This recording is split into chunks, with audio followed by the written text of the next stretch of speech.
E é um não sei, não é um não sei no sentido de não sei, tenho raiva de quem sabe, né? Não, é no sentido de não sei, mas tá aí uma coisa que podemos crescer mais em graça, né? Para ler, para estudar, né? Agora, ô Vanédia, a Mayara falou um negócio interessante aí, que eu queria ouvir um pouco sua opinião sobre isso. Porque ela falou assim, hoje eu estou lendo a Bíblia de um jeito que eu aprendi que talvez seja melhor. E eu tô tendo que reler tudo, né? Não foi isso, Mayara? Tô tendo que reler, reaprender muita coisa.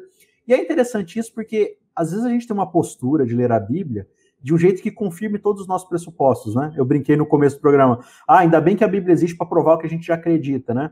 Então, assim, nós como adventistas, principalmente, né, com esse legado de se chamar de, somos o povo da Bíblia, o povo do livro e tal, e às vezes aparece algum cristão de uma outra denominação e tal, e o cara chega lá, pega Colossenses, né, porque os dias disso, dias não sei o que lá, tal, sombras das coisas, não sei o que lá, um adventista clássico talvez vai responder assim, olha, não sei qual é a interpretação desse texto, mas com certeza o sábado é o dia de guarda.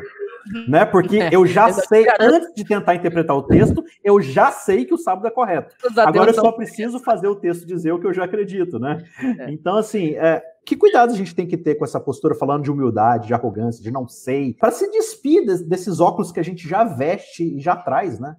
Essa questão da humildade é essencial, né? Porque uma vez eu vi um cara falando assim que engolir o teu orgulho não engorda e faz bem pro coração ainda por cima. Então pode engolir o orgulho. Essa é boa. Teve uma ocasião em que eu tava assim, justamente tinha feito uma programação na igreja e às vezes no final da programação se reúne o pessoal assim, né, num círculo pra bombardear você com um monte de pergunta, né? E aí tava eu e meu esposo e alguém na roda assim fez uma pergunta sobre um texto bíblico. Aí eu peguei a Bíblia e fui abrir o texto. Peraí. Aí eu li o texto em voz alta, disse, é necessário a gente ver o contexto. E li, assim, e fiquei lá analisando, né? Isso não durou, assim, essa análise, assim, não durou nem 10 segundos. O cara que fez a pergunta fez e saiu. Por quê? Porque ele esperava que se você é alguém que conhece a Bíblia, então você vai ter que ter o texto decorado e a resposta pronta ali na bucha.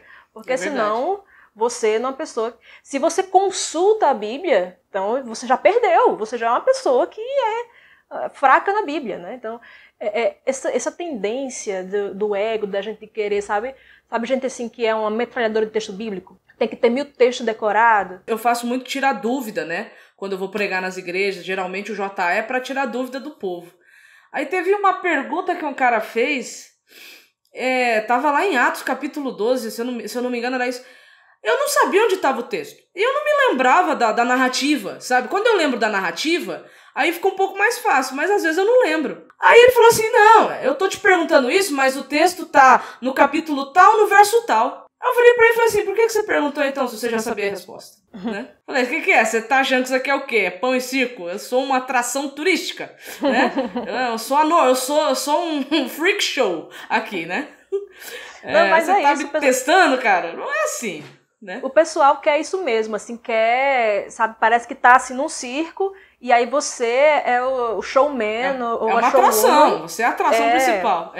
Leandro Quadros, que tem um trabalho muito interessante e tal, mas às vezes ele vai para um lugar e ele que deve sofrer isso mesmo, né? Que ele é muito notório pela memória excelente e tal.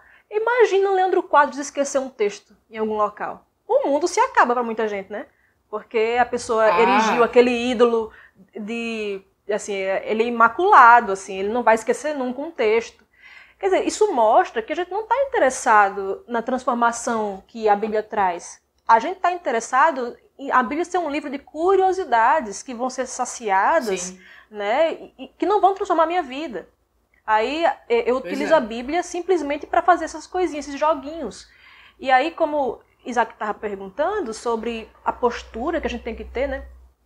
Essa humildade é muito importante e a gente resistir à tentação de dar essas respostas assim evasivas, de responder qualquer coisa só porque você não pode ficar sem resposta e também da gente fazer uma associação de um texto com outro que não tem nada a ver, mesmo que seja para defender uma verdade. Então, às vezes eu creio que o sábado é verdadeiro, é dia de guarda. Então eu utilizo um texto que não está falando do sábado para dizer que o sábado é o dia de guarda. Até eu já falei assim com gente assim, só que esse texto aqui não fala sobre o sábado. Por exemplo, Tiago 2, né, que o pessoal fala assim... Tiago lá que fala da lei e da liberdade, né? Aquela parte que fala assim que quem tropeçou num só ponto é culpado de todos. É Tiago 1, no caso, né? Sim, aí, sim. tá vendo? Eu já vi gente falando assim, ó. Esse texto tem o endereço certo. Pessoas que desprezam o sábado. Sendo que Tiago ali, em momento nenhum, ele estava falando do sábado. Claro que se pode incluir. O assunto ali é outro. Às vezes a pessoa guarda o sábado e está exatamente desprezando o que Tiago estava falando ali. Às vezes a pessoa guarda o sábado e faz acepção de pessoas, que era o que Tiago estava condenando. Então, partidarismo. Isso. Aí eu pego um texto que não está falando do sábado, e é o que eu sempre digo. Toda vez que você utiliza um texto para falar do que ele não diz, fatalmente você vai deixar de falar do que ele diz. O texto não está falando do sábado, eu utilizo para falar disso, só para provar que o sábado está certo, que na verdade é para provar que eu estou certa, e aí eu deixo de falar do que o texto está falando. Então isso é muito perigoso. Muitas vezes pode até defender coisas corretas com caminhos errados. E a gente não pode transformar a Bíblia num meio para um fim, num meio para eu atingir sucesso, para eu ser admirada pelas pessoas, porque eu sou uma pessoa muito conhecedora. Não, a Bíblia é um meio para um fim, sim, mas um meio para me tornar mais semelhante a Cristo. E Cristo era humilde.